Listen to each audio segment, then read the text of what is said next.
जिसका प्रश्न है आप हैंड रेज करो, Simran ji, Sukhbir ji. So we have many questions, so let us start. हाँ जी सिमरन जी, हैंड रेज करते जाना, तभी पता चलेगा किसका क्वेश्चन है, तो गैप नहीं आएगा। नमस्ते नमस्ते मैम।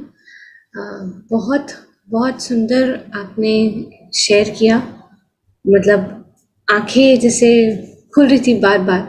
मेरा बेटा खुद 4 साल का है, तो जब मैं एक एक पॉइंट देख रही थी कि 4 साल तक ये सब सिखाना है, तो मेरा सबसे पहला क्वेश्चन यही चल रहा था कि इसको सिखाया कैसे जाए। जैसे काफ़ी बातें मैं मेडिटेशन साथ में बैठ के करते हैं हम, और काफ़ी बातें सिखाते भी हूँ, पर कुछ कुछ मुझे ऐसा लगता है कि उसके अंडरस्टैंडिंग के बियॉन्ड जाता है कई बातें। तो क्या बेस्ट तरीके होने चाहिए हम ये आप? बहुत बहुत अंडर एस्टिमेट करते हैं अपने बच्चों को कि बच्चे नहीं सीखेंगे। आज अगर आप टॉयज की दुकान में जाएंगे, मैं जब गई वहां पे, मैंने टॉरकॉम के बारे में मैं जानती हूँ ना कि टॉरकॉम सोलर सिस्टम और ये सब सिखाने के लिए बोलते, तो मैंने देखा वहां पे वो टॉय पड़ा हुआ था बकायदा बनने के लिए। फिर मैं उसके साथ लाके बनाई, फिर उसके साथ हम लोग चिपकाए और पूरा लगा के बनाए। कर्म सिद्धांत आप बूमरैंग से सिखा सकते हैं। जैसे मैं उसको एंजल्स के रूप में सिखाती हूँ। कैसे सिखाती हूँ कि जैसे बेटा तुम अच्छा काम कर रहे हो ना, तो जो एंजल्स है ना, वो पूरे समय हमको देख रहे हैं, वो +1 कर देते हैं। और जैसे आपने बुरा काम किया, -1।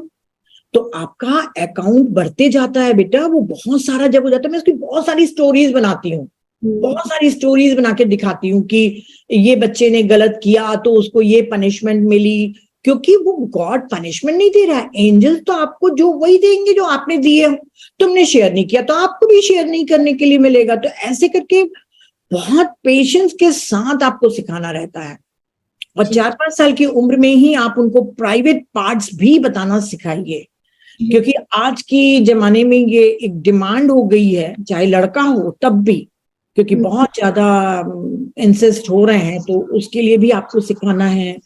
और डेथ के बारे में मेरी भी डॉटर मना करती है, पर मैं उसको हमेशा कहती हूँ कि नहीं, उसे सिखाओ। अभी तक के हमने उसे नहीं सिखाया है, पर बहुत जल्दी मैं, अब जब वो 4 साल का पूरा हो जाएगा 2 महीने के बाद, तो मैं उसको जरूर सिखाऊंगी। क्योंकि टॉरकॉम कहते हैं 4 इयर्स तक के आपको सिखा देना है। क्यों नहीं सिखाना है? एक यही तो सच है जो सबके साथ होने वाला है। पर हम कैसे बोलते हैं बच्चों को, नहीं बच्चों को नहीं सिखाओ, बच्चे में फियर आ जाए। अच्छा, इसमें जैसे है कि बच्चे टॉरकॉम, मैंने कहा ना, मैं कितने मैं पावर पॉइंट्स बनाऊंगी ना, और बाकी तो आप लोगों को मालूम ही है। जैसे हम लोग टीवी देख रहे हैं आजकल, वेब सीरीज में कितनी गालियां हैं, कितने एक्शन सीन है, वायलेंस है। तो टॉरकॉम बोलता है कि पेरेंट्स को, मतलब 7 पॉइंट लिख के दिए हैं टॉरकॉम ने कि वो नहीं करना है आपको ऐसा। तो ऐसी कोई टीवी का प्रोग्राम आप घर में मत चलाइए जब बच्चा देखता रहे। धीरे धीरे आप सिखाएंगे सिमरन जी, तो बच्चा सीखेगा। आप समझ लीजिए वो आपसे बहुत बहुत तेज है जितना आप सोच रही हैं। और एक ही साथ थोड़ी सिखाना है, धीरे धीरे आप सिखाइए ना, थोड़ा थोड़ा आप करके सिखाते जाइए। जी मैम, एक प्रश्न और था मैम मेरा। जैसे मैं कोशिश करती हूँ उसको, आजकल घर में भी बहुत होता है कि ये काम कर रहे हो तो अच्छे बच्चे हो, ये काम नहीं कर रहे हो तो आप अच्छे बच्चे नहीं हो, या स्कूल में भी गुड बॉय हो बैड बॉय हो। तो मैं हमेशा उसको बोलती हूँ कोई गुड और कोई बैड नहीं है, सब इक्वल हैं, सब अच्छे हैं। तो पर मैम जैसे जब वो घर से बाहर जाता है या मेरे से दूर है, फैमिली के साथ है या स्कूल में जा रहा है या फ्रेंड्स जा रहा है, तो वो, मैंने उसको कभी ये कंसेप्ट नहीं सिखाया कि तुम गुड बॉय हो। तो वो अपने आप आके बोलता है कि अब मैंने ये किया तो मैं गुड बॉय हूँ क्या, और वो बैड बॉय है क्या। तो मैं नहीं चाहती वो डिफरेंस आए, तो वो जब तक मैं उसको अपने साथ बांध के तो नहीं रख सकती। तो ये बांध के तो नहीं रख सकते हम कभी भी, क्योंकि जो हमारा बच्चे का या हमारा मन का निर्माण होता है वो हमारी फैमिली, पूरी सोसाइटी के साथ होता है ना। आप शरीर दे सकते हैं बच्चे को, पर मन आप सिर्फ नहीं दे सकते। मन के लिए आपको बाहर की भी, उसके एनवायरनमेंट का फर्क पड़ेगा। पर अगर उसको, बच्चे को थोड़ा सा नॉलेज हो रहा है डिस्क्रिमिनेशन करने का कि अच्छी चीज क्या है, बुरी चीज क्या है, तो उसमें कोई बुराई तो नहीं। हम तो जैसे उसको कहानी भी सुनाते हैं। भाई मुझे बहुत ज्यादा पेरेंटिंग के बारे में नहीं मालूम, परंतु उसको ये तो जरूर मैं बताती हूँ कि ये अच्छा काम है, ये बुरा काम है। जब तक कि वो भेद करना नहीं सीखेगा, तब तक कि वो चॉइस कैसे करेगा, चुनाव कैसे करेगा अपने अच्छे और बुरे काम की। जैसे हम उसको सिखा रहे हैं कि जो शेयरिंग करते हैं वो अच्छा है, शेयरिंग करना अच्छा है। एंजल्स बहुत खुश होते हैं जब हम शेयरिंग करते हैं, वो हमको +1 देते हैं। मैं इसको ऐसे सिखाती हूँ। तो अगर मैं भेद ही नहीं करना सिखाऊंगी तो वो कैसे वो अच्छे काम करेगा। तो मैम कहीं ना कहीं हम इसको बुरा नहीं बोलने के लिए बोल रही हूँ, जैसे ये नहीं बोल रही कि वो बुरा, ऑटोमेटिकली आ जाता है ना मैम कि अच्छा मैं अच्छा हूँ, वो शेयर नहीं कर रहा तो वो गंदा बच्चा है। तो आएगा ही बच्चे के में। तो मुझे ऐसा लगता है हम अभी से सेपरेशन कॉन्शियसनेस में जा रहे हैं कि तुम अच्छे हो, और वो मैं उसे हालांकि बोलती हूँ कि वो उसकी चॉइस है बेटा, वो नहीं करना चाहता, इट्स ओके, वो बुरा हाँ, नहीं। ये सबसे अच्छा आंसर है। बट अच्छा आंसर। सिर्फ मैं वो आंसर दे पाती हूँ, तो मुझे ऐसा लगता है पर उसके मन में तो ये घर करता जा रहा है ये चीज कि सेपरेशन घर करता ही जाएगा। आप कितने दिनों तक के स्कूल और वो नहीं करेंगी। आप वननेस कॉन्शियसनेस बोलेंगी कि अगर एक ही दिन में सीख जाए बच्चा तो वो तो नहीं हो पाएगा। उसको थोड़ा तो डिस्क्रिमिनेशन करना आना चाहिए कि क्या चीज उसके लिए अच्छी है और क्या चीज बुरी है। बिल्कुल, आप इतना मत करिए कि आप अच्छे बुरे का भेद नहीं करना सिखाएं। डिसर्नमेंट क्यों बोलते हैं विवेक बुद्धि, ये जरूरी है बच्चे के लिए। Thank you Simran ji, thank you. हाँ जी प्रमिला जी, आपका क्या क्वेश्चन है? मैम नमस्ते। नमस्ते नीता मैम। नमस्ते मैम, जो आपने पीपीटी शेयर की थी ना, तो मैं उसमें फर्स्ट में दोनों हूँ, मतलब ताना शाह तो मैं हूँ। मुझे लगा कि ये मेरे लिए ही बनी है। तो अभी 2-3 दिन पहले की बात है, बेटे ने स्विमिंग कॉस्ट्यूम गुम कर दी और मैंने उसको एक लगा दिया। 16 साल का मेरा बेटा। उस दिन से उसने मेरे से बात करनी बंद कर दी। और मम्मा आपसे कोई गलती नहीं होती है। मैं कहा नहीं होती है मेरे से कोई गलती। और स्ट्रीम चूज करने में आप ये लोगे, आपको ये नहीं लेना चाहिए। तो मैम अभी आपको सीख के लगा कि कितनी गलत थी मैं, मतलब बहुत गलत थी उस टाइम। तो बिल्कुल, अगर आपको इतना रियलाइजेशन है तो आप अभी से अपने आप को सुधारने लग जाइए। हाँ जी मैम, बिल्कुल। क्योंकि आपको नहीं मालूम कि आप जो बीज बो रही हैं इसका जब वृक्ष होएगा तब आप बोलेंगी कि आजकल के बच्चे तो स्वार्थी हैं, पीछे पलट के भी नहीं देखते मदर फादर को, है ना। हाँ मैम, ये इमोशंस हाँ, नहीं है। हम एक्सपेक्टेशन बहुत रखते हैं बच्चों के। एक्सपेक्टेशन के ऊपर वो शो बहुत अच्छा बोलता है कि एक नदी की तरह है हमारा जीवन, है ना। हमेशा नदी ऐसे नीचे उतरती है। हमारे बच्चों, हमारे पेरेंट्स ने हमको प्यार किया, हम अपने बच्चों को प्यार करेंगे, वो अपने बच्चों को प्यार करेंगे। नदी ऐसी आगे बढ़ती है ना। पर हम क्या सोचते हैं कि उनकी लाइफ आगे बढ़ रही है पर वो हमको अटेंशन दे, हमको प्यार करे। तो नदी कभी मुड़ के वापस नहीं आती। अगर आपके बच्चे आपको रिस्पेक्ट कर रहे हैं, प्यार कर रहे हैं, तो ये आपका सौभाग्य है। और अगर नहीं कर रहे हैं तो ये नेचुरल प्रोसेस है, वो अपनी फैमिली में इन्वॉल्व होंगे ही। पर आज जो ये बच्चे लोगों का पेरेंट्स का रिजेक्शन का जो हो गया है ना, वो सिर्फ इसलिए हो गया है क्योंकि हमने बिहेव ही अच्छे से नहीं किया। जैसे प्रमीला जी आप बोल रहे हैं ना, मैंने भी इतना बच्चों को कंपेयर कर रही हूँ, हर चीज में मैंने किया है, तो वो रिबेलियस हो जाते हैं बच्चे। जब तक कि वो बड़े होके समझदार नहीं बने, पेरेंट्स नहीं बने, तब तक के वो बगावती ही रहेंगे। तो अगर आप सीख लिए हैं तो बिल्कुल भी मत उनको उनकी गलती पे चिल्लाइए। नो इंटरफियरेंस का मतलब ये नहीं है कि आप उनके जीवन में हस्तक्षेप नहीं करिए, इवन उनकी इंसल्ट भी मत करिए, उनको बताइए भी मत। सिर्फ एक प्यार के भाव से आप बताइए कि आपसे गलती नहीं होती है प्रमीला जी, होती है ना। तो आप जैसे टॉरकॉम कहते हैं कि बच्चा खाना खा के उठे तो तुरंत आप मत डांटिए, उसका डाइजेस्टिव सिस्टम आप पूरा डिस्ट्रॉय कर दे रहे हैं। और उस समय सबसे ज्यादा आपके लिए वो हेट्रेड पालना शुरू कर देता है। अब वो मुझे नहीं मालूम कि वो ऐसा क्यों लिखे हैं, पर वो बोलते हैं आफ्टर मील्स, अगर जैसे बच्चे खा के उठते हैं तो नहीं अपन चिल्ला देते कई बार, भाई मैं तो चिल्लाती थी कई बार। तो वो बच्चे ज्यादा नफरत करते हैं अपने पेरेंट्स से। अभी जब मैं कॉलेज के बीच में सेशन ले रही थी तब भी सबसे ज्यादा बच्चों को एंगर था अपने पेरेंट्स के लिए। मतलब कई पेरेंट्स लोग, कई बच्चे तो अपने पेरेंट्स लोगों से 6-6 महीने से बात नहीं करें, आप सोच सकते हैं। मैम 4 दिन से मेरे बेटे ने मेरे से बात नहीं की।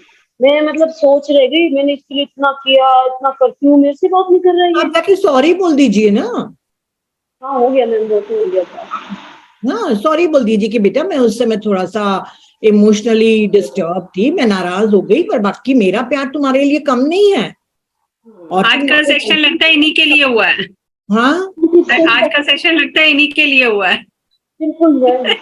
और मैम तो बस मैम आपसे मैं पूछ रही थी कि जैसे हम घर में पिरामिड लगाते हैं, मैंने बेटे में जैसे मैं कैप लगाती हूँ और एक पिरामिड का बाद में बात करेंगे, पिरामिड की हम मुझसे बाद में बात करना। सिर्फ एक क्वेश्चन है, सिर्फ एक क्वेश्चन है, तो मैं उसको मेडिटेट करके अपने आप को, वो जो कैप और वो है मेरा मर्तबा, मैं उसकी स्टडी टेबल पे रख देती हूँ। उससे मैम क्या होता है, मेरा बेटा, उसको कुछ नहीं आता था आध्यात्मिकता का, अब कृष्ण के श्लोक सुनता है, वो मुझे आके बात करता है, हमारे ये हमारे वो, मुझे तो समझ नहीं आ रहा है मीना क्या जी, हो रहा है। ये पिरामिड का कमाल नहीं है, ये आपकी वाइब्रेशन का कमाल है। समझ रहे हैं आप? जब एक औरत मेडिटेशन करती है तो उसका पूरे घर की वाइब्रेशन वो चेंज कर देती है। उसके बच्चे जो एनर्जेटिकली कॉर्ड से जुड़े हुए हैं वो भी चेंज हो सकते हैं। तो आपको अपनी वाइब्रेशन बढ़ानी है, पर साथ साथ अपने इमोशन में बैलेंस रखना है। क्योंकि देखिए, ऐसा नहीं कि मेडिटेशन करेंगी तो दूसरे दिन से बिल्कुल शांत चित्त हो जाएंगी, है ना, बिल्कुल साध्वी बन गए कि ठीक है बेटा, तूने जो किया सो किया। एंगर होना स्वाभाविक है, कभी कभी हम गुस्से में चिल्ला भी देते। मैं अभी भी कभी कभी बच्चे को बहुत जोर से रिएक्ट कर लेती हूँ, फिर सॉरी भी बोल देती हूँ। और बच्चे भी अगर गुस्से में बोल देंगे तो 1 घंटे के अंदर आके मेरे को हक करके सॉरी बोलेंगे। सॉरी बोलने से छोटे नहीं हो जाते। और बच्चे और मदर को फ्रेंड बन के रहना है। माँ पापा को वाला टैग हटा दीजिए अभी। प्रमिला जी, अब आप अपने बेटे से पेशेंस से ना बच्चे को चेंज कर रही हैं। फ्रेंडशिप करिए, सॉरी बोलिए, और सुखबीर जी आप अपना प्रश्न रखिए। Thank you. हाँ जी, सत श्री अकाल मैम जी। मैडम, आज ना बहुत सारे हैंड रेज हो गए, उनको पता है लास्ट चांस है। सत श्री अकाल प्यारी सोल फैमिली नो। मैम जी, मेरे को बहुत अच्छा लग रहा है आपको देखकर, बिकॉज मैं पहली बार आपसे बात कर रही हूँ और मेरे को बहुत ही अच्छा लग रहा है। और थैंक यू आपका सेशन में आने के लिए। और मैम जी, मैं अमृतसर से हूँ और एट प्रेजेंट मैं कनाडा में हूँ और मेरी 2 ग्रैंड डॉटर हैं, 4 साल की और 3 साल की। और मैम वो क्या है कि यहाँ पर जो नॉन वेज का है ना, उसका मेरे को उनको समझाना लगता है कि कैसे समझाऊं। खाती नहीं है, हमारे घर में भी नहीं आता है, बनता भी नहीं है, खाती नहीं है, लेकिन स्कूल जाती है। जब स्कूल जाती है तो बोलती है कि वो जो दूसरे बच्चे हैं वो अपने लंच बॉक्स में लेकर आते हैं, जा किसी अपने पार्टी में जाते हैं, हमारे रिलेटिव भी काफी हैं, उनके घर सभी के बनता है और उनको अवॉइड भी नहीं कर सकते कि हम पार्टी में ना जाएं। तो जाते हैं तो बोलती है कि वो खा रहे हैं तो क्यों खा रहे हैं। तो मैं उसको वो ऐसे भी नहीं बोल सकती कि वो बुरे हैं, वो तो नहीं, तब खाते हैं। नहीं बोलना हाँ, है। तो हाँ, तो उसको मेरे को समझ नहीं लगती कि वैसे मैं बोलती हूँ कि देखो ये बर्ड है, कितने अच्छे हैं, तुम प्यार करती हो, इनको हम मारेंगे तो नहीं ना, इनका ब्लड तो नहीं निकालेंगे ना हम। तो वो ऐसे तो बहुत सेंसिटिव है कि किसी का ब्लड देखकर तो उसको बहुत रोती है, अच्छा नहीं लगता। लेकिन वो क्वेश्चन करती है कि वो क्यों खाते हैं। तो मतलब आप मैं बोल ये भी नहीं कह दीजिए सकती कि कि उनके पास ज्ञान नहीं है बेटा, उनको मालूम ही नहीं है कि बर्ड को भी पेन होता है। और मालूम भी होगा तो सिर्फ अपने टेस्ट के लिए खा रहे हैं। तो आप उनको कर्म सिद्धांत के हिसाब से ही पूरा सिखाइए कि देखिए, हर एक में जीवन है। एक बर्ड भी जीना चाहती है, एक बकरी भी जीना चाहती है। फिर जब हम उसको काट के खाते हैं तो उसको पेन होता है, वो पेन हमारे बॉडी में जाता है। और जो खा रहे हैं उनको खाने दो। आप बहुत प्यार से उनको वेजिटेरियनिज्म के ऊपर बता सकती हैं। और बहुत सुंदर बुक है टॉरकॉम की, द अनयूजुअल कोट। अगर आप बोलेंगे तो मैं उसकी पीडीएफ शेयर कर दूंगी। छोटी सी 20 पेज की बुक है, पिक्चर्स के साथ। जी मैम, हाँ जी, जरूर कर दो मैम। हाँ, मैं जस्सी मैम को भेज दूंगी तो जस्सी मैम आपको शेयर कर देंगी आपके ग्रुप में। अनयूजुअल कोड 20 पेज की है। टॉरकॉम को सपने में आया था कि बच्चों को किस तरीके से वेजिटेरियनिज्म सिखाएं। तो मेरे किड्स कैंप में हमेशा मैं उस बुक को बोलती हूँ कि पढ़ो और बच्चों को समझाओ कि कैसे एक दिन, बोलते हैं ना, वो कयामत का जो दिन होगा वहां पे जब न्याय मांगा जाएगा तो वो बकरी भी आके आपसे न्याय मांगेगी और हर चीज का होगा। बहुत प्यारे तरीके से उन्होंने लिखा है, पर आप सिखाइए उनको। हाँ जी, एक मैम जी और क्वेश्चन आके वो कहती है कि मेरे को ना वो ब्लैक फेस अच्छे नहीं लगते, क्योंकि यहाँ तो सभी तरह के लोग हैं। तो वो ऐसे बोलती है तो मैं उसको बोलती हूँ कि नहीं, सभी अच्छे होते हैं, ब्लैक भी अच्छे होते हैं और ब्राउन भी, व्हाइट भी अच्छे होते हैं, लेकिन वो दिल से नहीं मानती। तो उसका क्या करूँ? अब देखिए, बच्चे के ऊपर आप मत थोपिए, बस उसको वही बताइए कि बेटा उस ब्लैक स्किन के नीचे वही ब्लड है जो तुम्हारे पास है, वही हार्ट है, वही लंग्स है, हर चीज हमारे समान है। फिर एक स्किन के कलर के कारण वो कैसे गंदा हो गया या बुरा हो गया। एक और इस पे ना वीडियो है, मैं ढूंढ के आपको भेजूंगी। मेरे पास भी थैंक शेयर यू कर मैम जी, दीजिए, मैं अपने थैंक बच्चों के ग्रुप में डाल यू। दूंगी। यस, एक वीडियो है, मेरे को ढूंढना पड़ेगा, बहुत पहले आया था मेरे पास, सो मैं ढूंढ के शेयर करूंगी। तो बच्चों को हम जिस तरीके से समझाएंगे और बाकी वो जितना अपने, देखिए हर एक का अपना एक परसेप्शन होता है, बच्चा अपने तरीके से ही सब सीखेगा, पर आपका काम है उसको अच्छे से पूरे पेशेंस के साथ समझाना। ठीक है, थैंक यू जी। हाँ हाँ जी। जी, अदिति जी। थैंक यू जी, thank you. Thank you Aditi ji. नमस्ते मैम। नमस्ते। मैम मेरा बेटा अभी 6 इयर्स का होगा और बेटी 4 इयर्स की है। हम्म, आपका वीडियो मतलब पूरा प्रेजेंटेशन बहुत इंस्पायरिंग और एनलाइटनिंग था। Thank you so much. मैं बहुत कुछ अपने अंदर क्या गलत कर रही थी बच्चों के साथ समझी। मुझे आज अब बस ये समझ प्रिंसिपल आई हुई है बताने के लिए। मुझे अब ये जानना है कि जो बहुत कुछ जो मैंने आज तक गलत किया उसका एक ऑब्वियसली कॉज एंड इफेक्ट बच्चों पे आया होगा, तो अब उसके लिए अब मैं क्या कर सकती हूँ? जो डैमेज मैं कर चुकी हूँ उसके लिए मैं क्या कर सकती हूँ? अपन पुराना तो नहीं मिटा सकते ना, जो भी अपन ने गलत किए हैं। जी। मेडिटेशन कर रही है तो आपके कर्मास तो नेचुरली धीरे धीरे डिसॉल्व होंगे ही। आपकी अवेयरनेस की यस मैं गलत थी, अपनी रिस्पॉन्सिबिलिटी लेना आपको उस कर्मा के लूप से बाहर निकाल देता है। अब इसके बाद भी अगर आप वही काम कर रही हैं तब तो आपके कर्मा की इंटेंसिटी डबल हो जाएगी, क्योंकि आपको मालूम है कि मैं गलत कर रही हूं तो भी आप कर रही हैं, है ना। अब आपको बिल्कुल एक स्पिरिचुअल मदर बन के उनको पालन करना है। बहुत बार आप गिरेंगी क्योंकि हमारा पैटर्न बना हुआ है। जैसे मैं भी अपने ग्रैंड चाइल्ड को जब संभालती हूँ ना तो कभी कभी मेरा पेशेंस चला जाता है, फिर मुझे याद आता है, वो बोलती है ना लाइट जलती है अंदर में, अरे गलत हो रहा है, फिर अपने बातों को सुधारते हैं। तो आप आज से ही अपने बच्चों के साथ क्वालिटी टाइम बिताइए। बहुत बहुत जरूरी है कि आप पेरेंटिंग के ऊपर गूगल में सर्च करिए, इतनी सुंदर सुंदर बुक्स के पीडीएफ आपको अवेलेबल मिल जाएंगे। और एक बच्चे का आप निर्माण नहीं कर रहे हो, एक आत्मा के विकास का काम कर रहे हो, एक सोल पेरेंटिंग जो बोलते हैं। देखिए बॉडी तो कोई भी, वो तो काम करने वाली बाई भी बच्चे पैदा करके छोड़ देती है ना, बच्चे पल जाते हैं, वो बोलते हैं ना जैसे पल गए हैं बच्चे। पर अच्छा किसान क्या करता है, जब तक के फसल पकती नहीं है तब तक के अपने फसल की देखभाल करता है।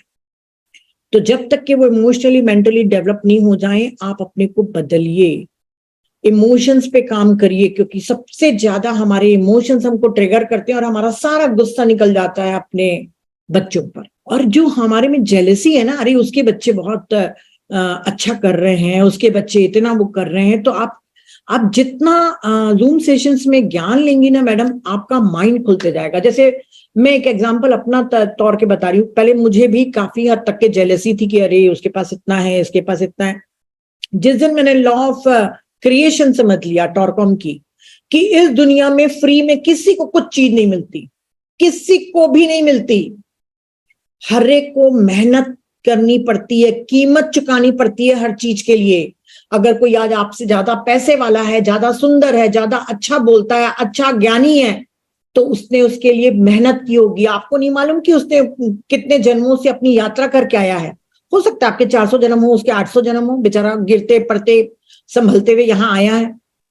तो जब लॉ ऑफ क्रिएशन आप समझ गए तो फिर जेलसी क्यों? अरे भैया कोई मेरे से ज्यादा स्मार्ट है तो वो डिजर्व करता है, उसकी मेहनत है। मेरे को बल्कि इंस्पायर्ड होना चाहिए कि अच्छा मेरे को थोड़ा सा उसके देख के लग रहा है, मतलब ये मेरे को बनना है, मेरे को और मेहनत करनी है।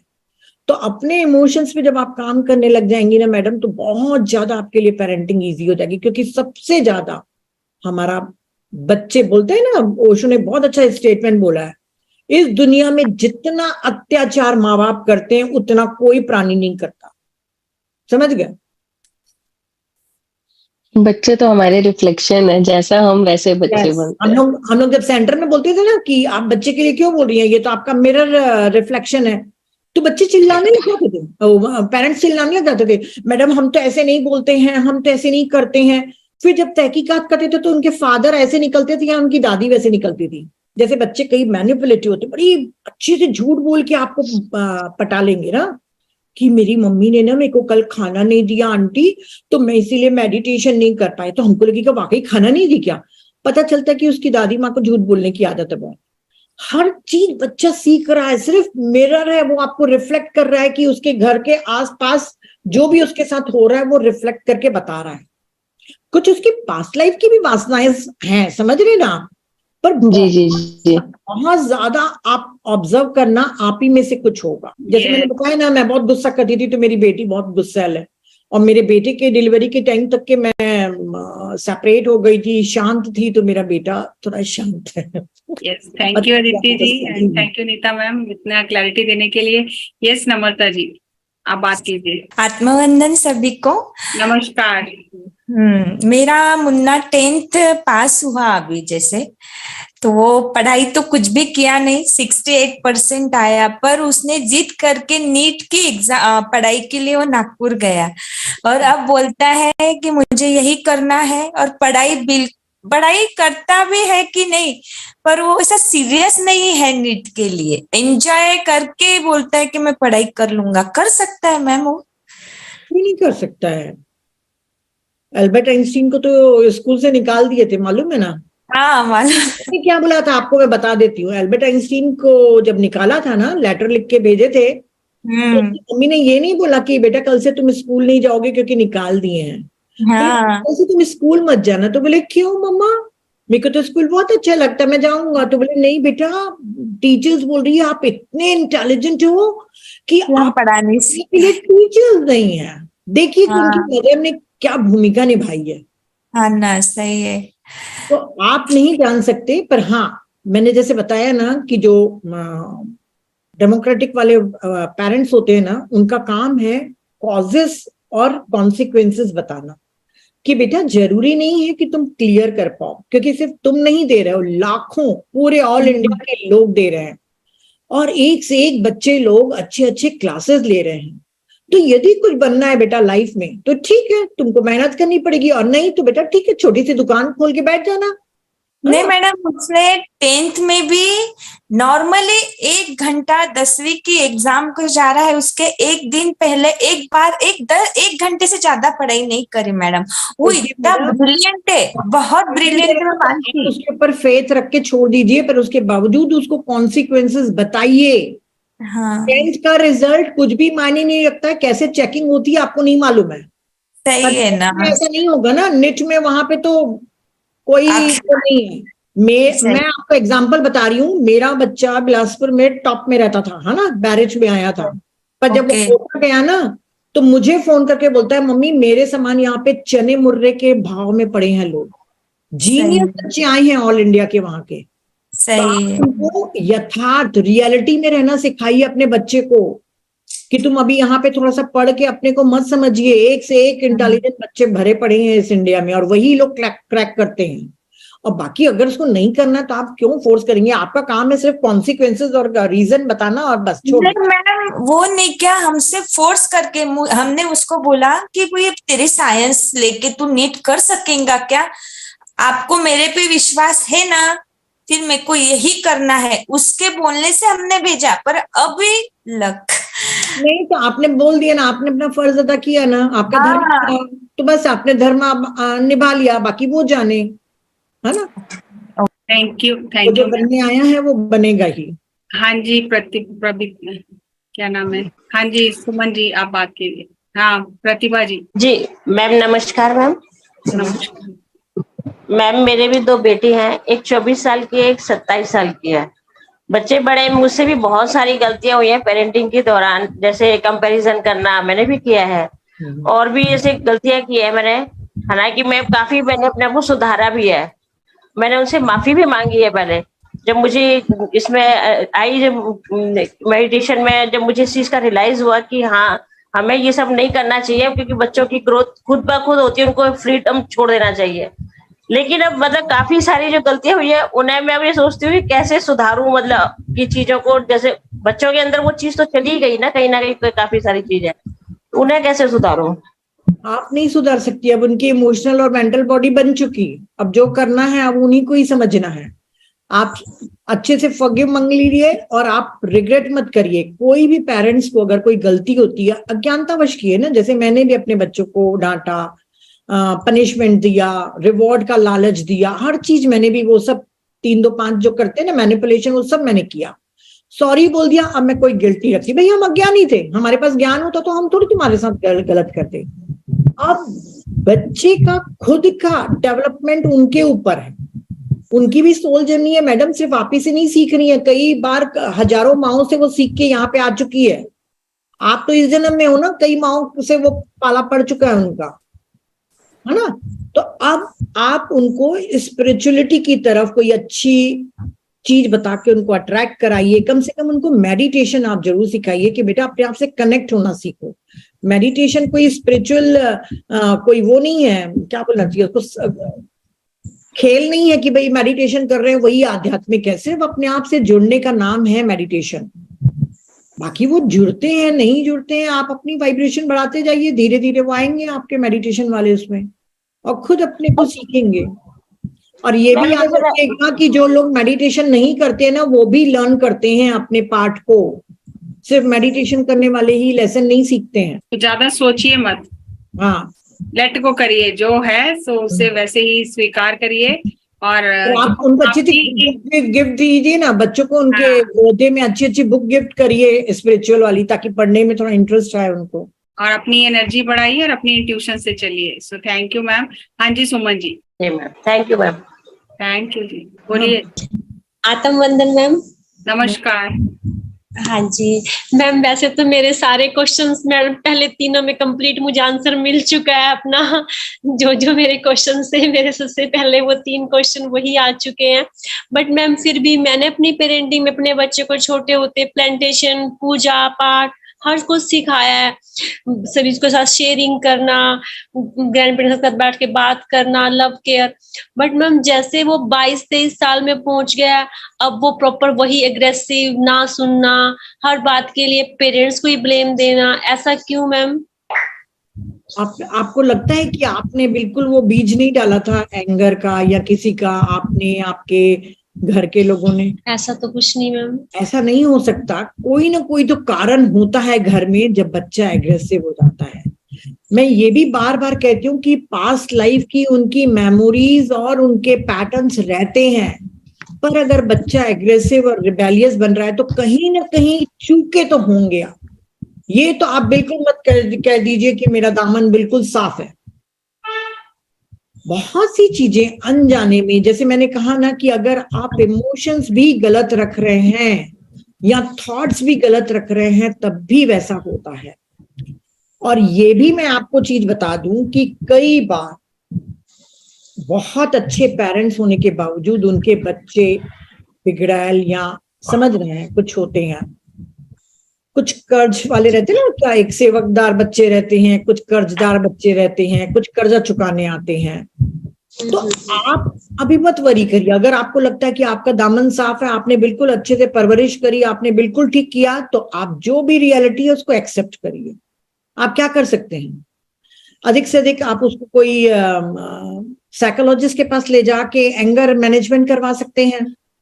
लोग साइकेट्रिस्ट के पास नहीं जाना चाहते, लोगों को लगता है कि ये पागल खाने पागल लोगों को लेके जाना चाहिए, परंतु एंगर मैनेजमेंट के लिए अपने बच्चों को कंसल्ट करवाना जरूरी है किसी काउंसलर से। बहुत अब्रॉड में मतलब वहां पर इतना कॉमन है, क्योंकि मेरा बेटा यूएस में रहता तो मुझे बताता है कि मम्मी वहां पे मेरे सारे फ्रेंड्स ले रहे हैं मैरिज के पहले थेरेपी। क्यों? कि कैसे अपनी वाइफ के साथ हम डील करें। मुझे लगा कितने हमसे आगे हैं ये वेस्टर्न लोग। हम लोग तो यहाँ पे शादी टूटती है, टूटने वाली रहती तब बोलते बेटा जा थोड़ा मैरिज काउंसलर के पास जाके बैठ जाओ। एक्चुअली होना चाहिए मैरिज के पहले काउंसलर के पास जाइए और सीखिए कि एक आत्मा को जब आप अपने घर में लेके आ रहे हैं तो उसके साथ आप कैसे बिहेव करेंगे।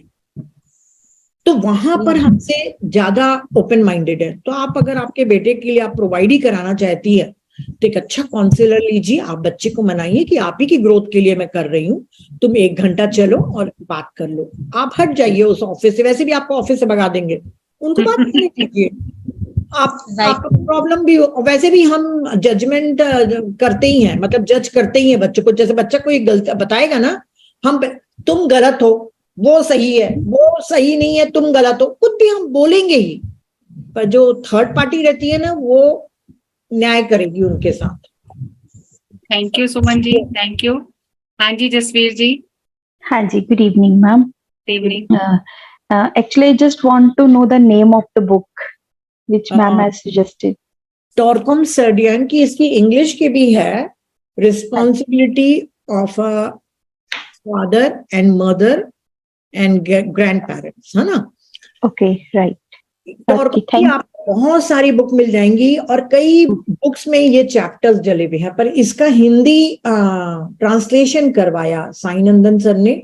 उन्हीं से मैंने काफी कॉपीज मंगाई की ताकि मैं डोनेट कर सकूं, लोगों को दे सकूं, क्योंकि टॉर्कम की बुक मंगाना प्रॉब्लम जाता है। हैदराबाद से पब्लिश हुई है, ये हिंदी में भी है। Okay, right, ma'am. Okay, thank you, ma'am. Thank you Jasvir ji. हाँ जी सिमरन जी, जो क्वेश्चंस फॉर्म में आए थे वो आप क्वेश्चन पूछ लीजिए। जी मैम, 2 और हैंड रेज है मैम। आप पहले पूछ लीजिए फिर करते हैं। जी मैम, हमने फॉर्म्स भरवाए थे पेरेंट्स से, और उन्होंने उसमें अपने पेरेंटिंग कंसर्न्स लिखे थे।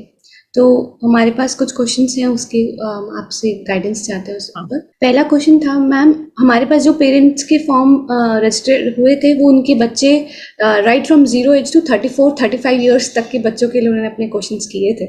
तो अडल्ट्स के लिए भी ये क्वेश्चन है मैम कि बच्चों में कंसंट्रेशन और फोकस कैसे बढ़ाया जाए। देखिए, ये तो कोई काउंसलर ही बता सकता है। हमारे पास तो एक ही रामबाण इलाज है, मेडिटेशन। मेरा जब बेटा कंसंट्रेट नहीं कर पा रहा था यूएस में अपने जॉब में, तो उसने मेडिटेशन ही सीखा। और मेरे पास एक ही चीज है, मैंने कहा ना, हमारे पास एक ही है संजीवनी बूटी, हम सबको भी पकड़ाते हैं, पर हर बच्चा नहीं पकड़ता है ना, हर बच्चा नहीं ले सकता मेडिटेशन। तो उनको आप किसी अच्छे काउंसलर को दिखाइए, देखिए वो उनके रीजन को जानेंगे कि वो क्यों नहीं कंसंट्रेट कर सकता है। हो सकता है उसका ब्रेकअप हो, या कुछ एंजाइटी हो फ्यूचर के लिए कि मैं नहीं बन पाऊंगा, क्योंकि लो सेल्फ स्टीम जब रहते हैं ना, जब आत्मविश्वास की कमी होती है और बच्चा फ्यूचर के प्रति इनसिक्योर फील करता है, तब भी वो इतना पैनिक हो जाता है कि कॉन्सेंट्रेट नहीं कर पाता कि मैं क्या पढ़ूं या क्या चूज करूं, मैथ्स लूं, बायो लूं, क्या करूं। आज सब दौड़ रहे हैं ना, मतलब मेरे फ्रेंड्स लोग इस लाइन में जा रहे हैं, यहाँ बहुत पैसा है, वो वहां उस लाइन में ज्यादा पैसा है, तो बच्चा क्या बोलते कंफ्यूज माइंड में है।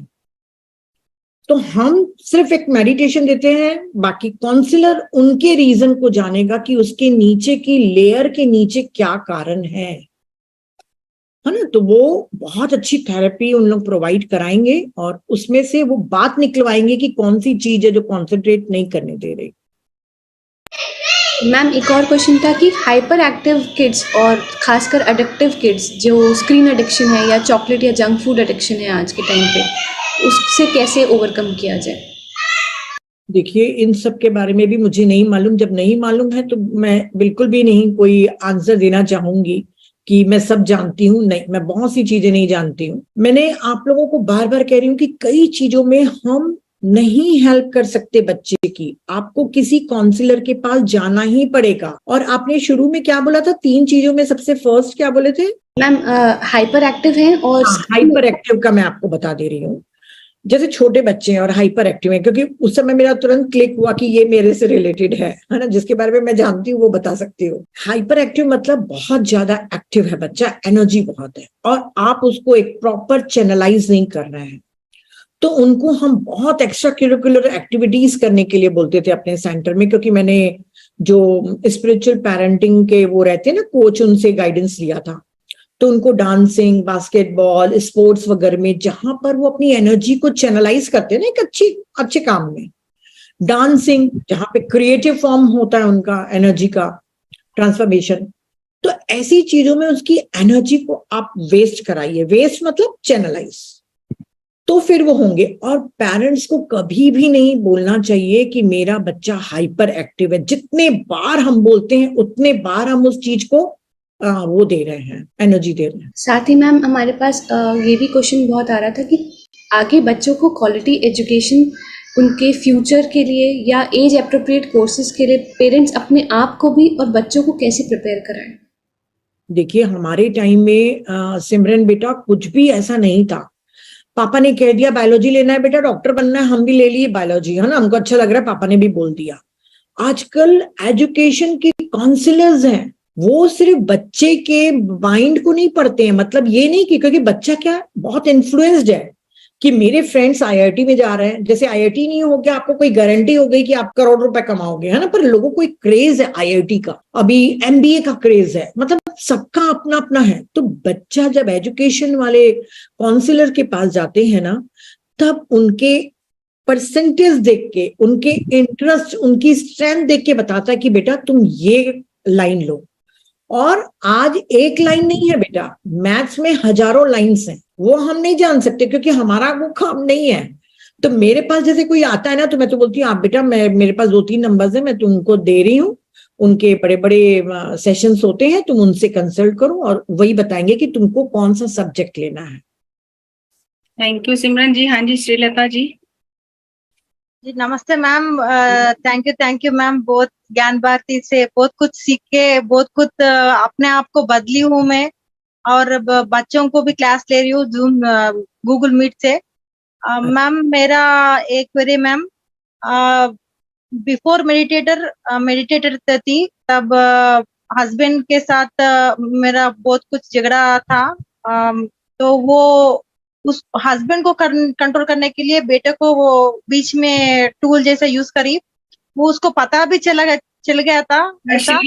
श्रीलता जी 1 मिनट, ये सेशन लाइव जा रहा है, फिर बाद में आप ये मत कहना कि मैंने गलती से बोल दिया और इसको हटाओ, इसीलिए जो भी बात करनी है उस हिसाब से करो कि फिर बाद में दिक्कत ना हो फैमिली में। Yes ma'am, yes. तो अब बेटा को मालूम हो गया कि मेरे को टूल के जैसा यूज करी तुम, तो मैं बाद में जब मेडिटेशन करी तो अच्छा, मैं बच्चों को बीच में ना गई, आई रियलाइज्ड। तो हाँ मैं बोली सॉरी बेटा, ऐसा नहीं करना था, मैं कर ली, पर हो गया सो हो गया, अभी तो ठीक है, अब सब लोग अच्छा बनेंगे। But he is not accepting my sorry. बहुत प्रेम अभी दिखा रहे, तो he is not accepting my love and care. मैं रो पड़ रही हूँ उसके ऊपर, बहुत फील होके सॉरी बोली, बहुत प्यार कर रही हूँ, फिर भी is not accepting, is not touching मी, मेरा टच एक्सेप्ट नहीं कर रहा, बाजू में आके सो रहा नहीं। उसके पापा जो भी उसको जंक फूड खिलाना है खिलाते पिलाते, कुछ जो भी उन्होंने उसके तरफ अट्रैक्ट कर ले रहे, मगर ये रॉन्ग तरीका है। तो ये दोनों को बीच में बच्चा किस तरफ जा रहा, पेरेंट्स क्या कर रहे, हम बच्चों को कैसा कर रहे, सैंडविच बन गया सैंडविच। हाँ, बहुत ये हो रहा, परेशान हो गया बच्चा, वो अट्रैक्ट हो जा रहा पापा के। और मम्मी तू कभी कभी प्यार दिखाती हो, कभी कभी गुस्सा, तो गुस्सा दिखाती हूँ कब, जब तुम गलत होती हो। मेरा पेरेंटिंग है गलत बोलने का, तू गलत जाए तो तब मैं गलत बोलने का मेरा अधिकार है, मैं बोलना है, तब भी मैं माँ हूँ। जब तक तेरे को गुस्सा नहीं करती मैं अच्छी माँ नहीं हूँ बेटा। अब 10th क्लास कल एग्जाम रख के अभी आज आप तुम शाहरुख खान का सिनेमा देख रहे हो, ये ठीक बात नहीं है। वो एग्जाम होने के बाद देखो, नहीं फिर मैं गुस्सा क्यों नहीं होती हूँ, जब एग्जाम कल है तो आज पढ़ाना कंपलसरी है। अब मैं ये पॉइंट में बहुत ये हो गई, अब वो अभी हॉस्टल में पापा और बेटे को जो दोनों में इतना मीन्स वो लाइक ओवर पेरेंटिंग जैसा दिखा के बच्चों को खींच लिया, जैसे कि आगे बढ़ के वो ये हर बच्चे के लिए उसके फादर रोल मॉडल होते हैं। चाहे वो जंक फूड नहीं खिलाएगा तब भी वो अपने पापा को प्यार करेगा। बायोलॉजिकली जो जिनसे पैदा होते हैं ना, वो एक अटैचमेंट रहता है। आपके लिए आपके हस्बैंड कितने भी बुरे हों, पर उस बच्चे के लिए उसके फादर अच्छे ही होंगे। और आप बहुत ज्यादा इंटरफियर मत करिए अपने बच्चों की लाइफ में। हम लोग को लगता है कि हम विधाता हैं अपने बच्चों के भविष्य के, यही सबको खुशफहमी है, और बच्चे को तो कुछ मालूम ही नहीं है, हम ही सब जानते हैं। हम बहुत ज्यादा रूल करते हैं अपने बच्चों के ऊपर। क्या होगा, अधिक से अधिक नहीं पढ़ाई करेगा, अच्छे मार्क्स नहीं लाएगा, अच्छा फ्यूचर नहीं बनाएगा, उसकी किस्मत में होगा तो वो बनेगा जो बनना होगा। उसके ये नहीं, अभी मेरा लव एक्सेप्ट नहीं कर रहा, मेरा प्रेम उन्होंने नहीं देख सक रहा, मेरा बेटा अभी मेरा देखिए, जो उनको मेरा hurt रियलाइज होगा ना कि आपने उसको यूज किया, उसको मैनिपुलेट किया, तो वो बच्चे को इमोशनली हर्ट हुआ है। तो उसको थोड़ा टाइम दीजिए। आप हमेशा अपने पॉजिटिविटी, अपने पॉजिटिव इमोशन, थॉट्स उसके प्रति रखिए। अगर आप बोल रहे हैं बेटा मैं तेरे को बहुत प्यार करती हूँ, बहुत प्यार करती हूँ, और अंदर ही अंदर सोच रहे हैं कि ऐसा क्यों कर रहा है, क्यों कर रहा है, क्यों कर रहा है, वो थॉट आपके जल्दी पहुंचेंगे आपके वर्ड से। समझ में आ रहा है? आप जो सोच रही हैं, आप जो फील कर रही हैं, वो बच्चा के पास पहुंच रहा है, सिर्फ वर्ड्स नहीं पहुंच रहे हैं। तो और एक मैम, या और बेटी बोलती है कि तूने थॉट के प्रोसेस से मेरे को जेई मेंस नहीं आता बोल के तू जो बोली है वाक क्षेत्र में बन गया, इसलिए मेरे को जेई मेंस नहीं आया, तू एमसेट मारती बोल के बोली और एमसेट क्रैक कर ली। तो तू बोली कि you'll get more marks in inter. मैं ऐसा ले ली क्योंकि तुम बोली है वो हो गया, क्योंकि आपके पास वाक क्षेत्र है, इसलिए मैं इंटर में बहुत ज्यादा तेरे भाई को मैं नहीं बना लेती थी। Why you said JEE Mains crack नहीं कर पाती, तू बोली है इसलिए मैं नहीं लेके आई। Enjoy your parenting. सरस्वती माँ बैठे रहती मेरे जवान में, मैं तेरे भाई को नहीं बना देती थी इस दुनिया का प्रधानमंत्री, हाँ, भारत का। तो बोलना बेटा कोई क्षेत्र वगैरह नहीं रहता है, आप समझाइए। क्या, थैंक यू जी। हाँ जी, बहुत टाइम भी हो गया। लास्ट शोभा जी आप बताइए क्या करना है, फिर मैडम को छुट्टी दें। आज ही सबने हैंड रेस किया, 2 दिन से मस्त सुन रहे थे। नीता दीदी, जैसी दीदी, बहुत बहुत नमस्कार आप लोगों को। बहुत नीता दीदी, मैं आपसे मिली नहीं हूँ, बड़ी इच्छा है कि कभी पर्सनली आपको मिल पाऊँ। जी जी जरूर, मुझे बहुत अच्छा लगेगा, मेरा वो दिन सौभाग्य वाला होगा कि मैं आपको भी मिल पाई। मेरा भी रहेगा। दीदी बस एक सवाल था कि मेरी पोती है 1.5 साल की, लेकिन बच्चे मेरे पास नहीं रहते हैं, बाहर रहते हैं। तो कभी कभार 2-4 घंटा 1 आध दिन का मिलना हुआ है, तो मैंने देखा है कि छोटी वाली बहुत गुस्सा करती है, बहुत चीखती है। तो वही है, मुझे समझ आ रहा था कि वो मिरर है बिल्कुल पेरेंट्स की, तो कैसे सुधारा जाए। आप और मेरा कहना भी कोई सुनेगा नहीं, मैं समझाऊंगी कि ऐसा करो तो वो भी नहीं कोई सुनेगा, तो मैं क्या करूं। आप ध्यान करो, आपकी बेटी का बर्थडे वगैरह आएगा ना, या एनिवर्सरी, या नहीं भी आ रही है अभी, मान लीजिए, एक अच्छी बुक खरीदिए और उनको भेज दीजिए। पेरेंटिंग के ऊपर हिंदी में, इंग्लिश में, हर लैंग्वेज में बुक है, आप उनको लेके दीदी वो इंग्लिश वाली और हिंदी वाली बुक का नाम बोल दीजिए, जरा नोट कर लूं, क्योंकि मैं तो लखनऊ में हूँ। तो ये देखिए दीदी नहीं दिख रहा है, बोल दीजिए एक बारी, मैं नोट कर लूंगी। टॉरकॉम का है माता पिता और बुजुर्गों के उत्तरदायित्व, मतलब responsibility of father, mother and grand parents, है ना, टॉरकॉम की है। और टॉरकॉम ही नहीं, बहुत सारी बुक्स आप गूगल में सर्च करेंगे तो आजकल न्यू एज साइंटिस्ट लोग बहुत सारी इसके ऊपर बुक लिख रहे हैं। आप लिख के भेज दीजिए और एक दिन अपनी बेटी को बैठा के समझाइए। नहीं, वो बेटे की बेटी है। हाँ, बेटे की ना, तो उनको बैठ के बेटे को ही समझाइए। बहू शायद नहीं समझे, आपका बेटा आपको शायद ज्यादा अच्छे से समझ पाएगा। तो बोलना देखो बेटा, मेरी तो लाइफ तुम लोग को पाल के हो गया, मेरी रिस्पॉन्सिबिलिटी, पर अब तुम लोग के ऊपर बहुत बड़ी रिस्पॉन्सिबिलिटी है अपने बच्चे को एक अच्छा सिटीजन बना के देने की। तो ये कैसे बनेगा बेटा? कहाँ पे रहते हैं वो? लड़का चेन्नई में रहता है। तो हर जगह तो आजकल पेरेंटिंग क्लासेस चल रही है ऑनलाइन, आप उनको बोलिए आप पेरेंटिंग क्लासेस ज्वाइन करिए या ये बुक पढ़िए बेटा, ताकि तुमको मालूम चले कि बच्चे को किस तरीके से पालना है।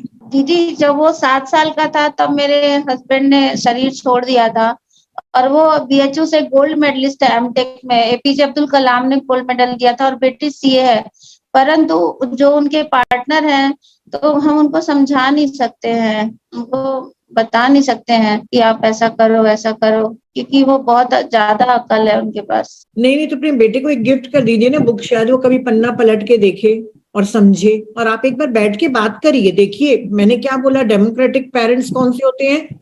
जो अपने बच्चों को कॉजेस और उसके कॉन्सिक्वेंसेस बताए कि देखो बेटा, आज अगर बच्चों के ऊपर टाइम नहीं दोगे, समय नहीं, अच्छा क्वालिटी टाइम नहीं दोगे, तो तुम्हारा भविष्य खराब हो जाएगा। बाकी उनकी मर्जी, आपकी रिस्पॉन्सिबिलिटी नहीं है कि आपकी पोती कैसे कर रही है, वो उनकी रिस्पॉन्सिबिलिटी है, पेरेंट्स लोग की है मेन। क्योंकि आप खुद ही बोल रही हैं आपके पास कम आ रही है thank you Shobha ji, thank you and thank you Neeta ma'am इतना समय देने दीदी के वो लिए। वीडियो जरूर दीजिएगा प्लीज दीदी। नीता दीदी जो वीडियो आपको जस्सी दीदी को देना, जस्सी दीदी ने देना, मुझे भी चाहिए ताकि मैं भेज सकूं। जी जी जी बिल्कुल। ठीक है ठीक है, थैंक थैंक थैंक यू जी, थैंक यू नीता मैम, बहुत बहुत धन्यवाद आपका। आपने आके हिला दिया सभी पेरेंट्स को, अभी सबके हैंड रेज हो गए, तो थैंक यू वेरी मच इतना समय देने के लिए और इतने अच्छे से सभी की क्वेरीज को सॉल्व करने के लिए। तो ये तो अपने ही इंट्यूशन को डेवलप करना है, अपनी समझ को डेवलप करना है, कॉमन सेंस को डेवलप करना है और बस सीखना है और तभी हम आगे बढ़ सकते हैं। सो नीता मैम आपका बहुत बहुत बहुत धन्यवाद और सभी पार्टिसिपेंट्स का जो हमारे साथ जुड़े हैं। तो 3 दिन का ये सेशन था, आज तीसरा दिन था, तो रिकॉर्डिंग आपको मिल जाएंगी 1-2 दिन में सारी, तो आप उसको देखिए बार बार और जो भी बुक्स के रेफरेंस दिए हैं उन बुक्स को पढ़िए। स्पिरिचुअल पेरेंटिंग करके आप गूगल में सर्च करेंगे, बहुत सारे बुक्स आ जाएंगे, बहुत सारे पीडीएफ अगर आपको फ्री में डाउनलोड करने मिल जाएंगे। और सबसे पहले खुद को सुधारिए, तभी आप। अब देखो कविता मैम आ गई हैं, सब निपटा के आके ऑन करके बैठ गई हैं। नहीं, मैं शुरू से बैठी हूँ। नमस्कार नीता मैडम, नमस्कार जस्सी मैडम, सबको मेरा बात दिख रही है कविता जी। आपकी ऊर्जा आ रही है मेरी तरफ। अरे आप खुद ही हो भाई ऊर्जा। बहुत चीजें हम चूक जाते हैं बच्चों के बारे में, बहुत चीजें आज सीखी है, लेकिन बड़े बच्चों के लिए भी जरूरी है, छोटों के लिए भी जरूरी है। रोज हम भी सीख रहे हैं, देखो ना, मैं भी नानी बननी हूँ, रोज सीखती हूँ अपने बच्चे अपने बेटी से। नानी दादी बन के भी सीखना पड़ता है। बहुत अच्छा है, इस टाइम में तो बल्कि और अच्छे से प्लेइंग वाला गेम खेलते खेलते अपने ग्रैंडसन को पाल रहे हैं हम। तो चलिए, हम ये सोचते हैं कि हम अपने बच्चों के टाइम जो नहीं दे पाए, अब अपने बच्चों के बच्चों को दें। और तो ये देख तो चीजें रहे हैं, देखिए ना, अब सुविधाएं हैं, सब कुछ है, नॉलेज है। और पहली बात है, जो मेडिटेशन के बाद हमारे में पेशेंस डेवलप हो गया ना, अगर पहले वाली नीता होती तो 2-3 थप्पड़ लगा चुकी होती थी अपने ग्रैंडसन को। आज तक के सही हो गया, पर आज तक के एक चाटा नहीं खाया है उसने, क्योंकि अब वो पेशेंस और वो अंडरस्टैंडिंग एक डेवलप हो गई है। तो मेडिटेशन एक मिरेकल है, एक जादू की चीज है जो आपको बदलती है और आपके रिश्तों को भी बदलती है। थैंक यू जी, thank you Kavita ma'am, thank you Neeta ma'am, सबका बहुत बहुत धन्यवाद। गुड नाइट, शब्बा खैर, और मिलते रहेंगे और इसी तरह एक दूसरे के साथ आगे बढ़ते रहेंगे। यही तो सर ने कहा है कि सज्जन संगतें करो, बुक्स पढ़ो और शेयरिंग करो। PSSM का कोर प्रिंसिपल है शेयरिंग, तो वही हम सब कर रहे हैं। और थैंक यू सभी का, बहुत बहुत धन्यवाद। Thank you ma'am, thank you पूरी टीम, बहुत बहुत नीता जी, ये बुक शेयर कर देना या PDF शेयर करना जरा। इसकी PDF नहीं है मेरे पास हार्ड कॉपीज है, मैं भिजवा दूंगी आपको। आप फोटो भेज देना, मैं 5-6 भिजवा दूंगी आपको, है ना? ठीक है, ठीक, ओके, बाय बाय।